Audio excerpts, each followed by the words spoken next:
नमस्ते दोस्तों, मैं रश्मि त्रिवेदी एक बार फिर से स्वागत करती हूँ आप सबका हमारे चैनल पिटारा हिंदी कहानियों का में। दोस्तों, किसी ने क्या खूब कहा है, एक प्यारा सा इत्तेफाक हो जाए, मैं सोचूं तुम्हें और तुमसे मुलाकात हो जाए। तो बस एक ऐसे ही प्यारे से इत्तेफाक से सजी हुई अपनी एक कहानी आज मैं आपके लिए लाई हूँ।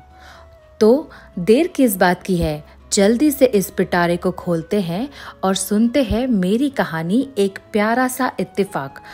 कहानी शुरू करने से पहले मेरी आप सबसे एक गुजारिश है, मेरी इस कहानी को अंत तक जरूर सुनिएगा।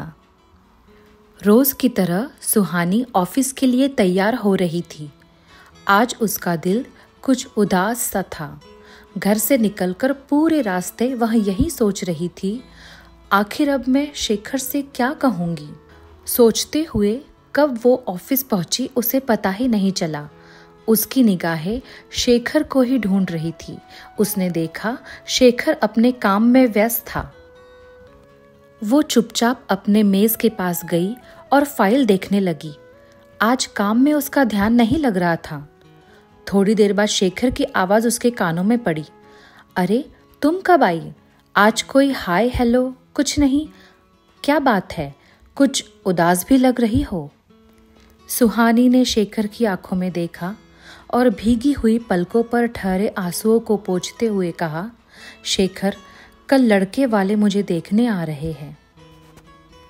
शेखर का खिला हुआ चेहरा यह बात सुनते ही उदास हो गया, पर दूसरे ही पल कुछ संभलते हुए उसने कहा, अरे पगली, देखने ही तो आ रहा है ना, तो इतना उदास होने की क्या बात है। मेरी माँ भी तो आए दिन मुझे लड़कियों के प्रस्ताव दिखाती रहती है, पर तुम जानती हो मैं तुमसे प्यार करता हूँ और शादी भी तुमसे ही करूँगा। काफी देर तक शेखर उसे समझाता रहा और फिर दोनों अपने काम में व्यस्त हो गए। शाम को घर जाने से पहले शेखर और सुहानी बहुत देर तक कॉफी शॉप में बैठे रहे। तुम बिल्कुल चिंता मत करो, मैं मौका देखकर माँ से हम दोनों के शादी की बात करूँगा। शेखर ने वहाँ से निकलने से पहले सुहानी से एक बार फिर वादा किया और उसे घर पहुँचाकर खुद अपनी घर की ओर निकल पड़ा। घर के रास्ते में पूरा समय वह अपने और सुहानी के रिश्ते के बारे में ही सोच रहा था। माँ की आवाज़ उसे साफ साफ सुनाई दे रही थी, शादी तो तुम्हारी मैं अपने पसंद की लड़की से ही करूँगी। कुछ दिन पहले जब लड़की देखने जाने की बात वो टालना चाहता था, तब यही तो कहा था माँ ने उससे। सोचते सोचते शेखर घर पहुंचा। आज उसने ठान लिया था वह माँ से सुहानी के बारे में ज़रूर बात करेगा। उधर सुहानी पूरी रात यही सोच सोच कर करवटें लिए जा रही थी। क्या होगा अगर कल घर वालों को लड़का पसंद आ गया तो? सुबह माँ ने आकर सुहानी को जगाया। आज उसने ऑफिस से छुट्टी ले रखी थी। माँ को खिड़की के पर्दे ठीक करते देख उसने सोचा यही मौका है बात करने का, पर माँ के चेहरे की खुशी देखकर उसकी हिम्मत ही न हो पाई।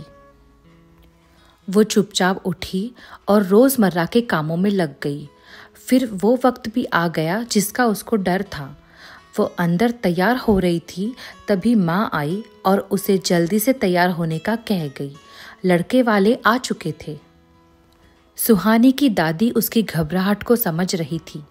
वो उसे कहने लगी, तू बिल्कुल डर मत, लड़के की माँ तेरे माँ की पुरानी सहेली है और स्वभाव की बहुत अच्छी है। पर सुहानी तो जैसे शून्य में खोई थी, उसे कुछ भी सुनाई नहीं दे रहा था। माँ और पापा ने लड़के वालों का स्वागत किया। कुछ ही देर में सुहानी अपनी दादी के साथ सामने वाले कमरे की ओर बढ़ी। झुकी आंखों के साथ ही सुहानी कमरे में दाखिल हुई। माँ ने उसे सामने रखी कुर्सी पर बिठाया। कुछ बातें चली पर उसका ध्यान नहीं था। उसने एक बार भी पलके उठाकर नहीं देखा। थोड़ी देर बाद पापा की आवाज सुनाई दी, जाओ बेटा, तुम दोनों अकेले में कुछ बात करना चाहते हो तो कर लो, आखिर फैसला तुम दोनों को ही करना है। सुहानी यंत्रवत उठी और अंदर चली गई। वह मन ही मन सोच रही थी, मैं लड़के को सब कुछ सच सच बता दूंगी और शादी से इनकार कर दूंगी। तभी उसके कानों पर आवाज पड़ी, अब ऐसे ही सोचती रहोगी या मुझसे बात भी करोगी? सुहानी को कुछ अजीब सा महसूस हुआ। वह चौंक कर मुड़ी और देखा तो शेखर उसके सामने खड़ा था और उसके चेहरे पर एक प्यारी सी मुस्कान थी। शेखर ने अपनी बात दोहराई। तब एक पल के लिए सुहानी को लगा जैसे वह कोई सपना देख रही थी। उसे यकीन ही नहीं हो रहा था कि उसका शेखर उसके सामने खड़ा था।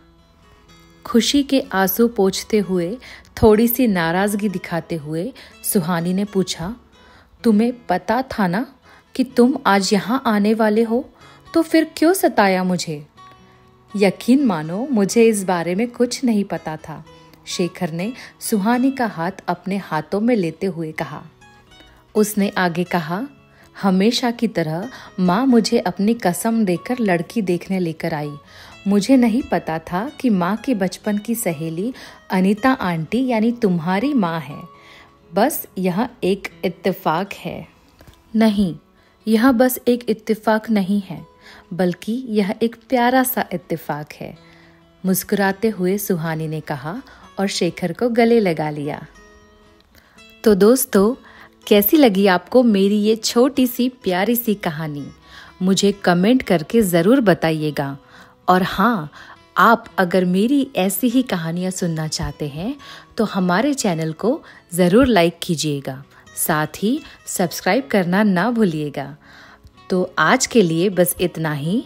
मैं मिलूंगी फिर से अपनी एक खूबसूरत कहानी के साथ। तब तक के लिए अलविदा।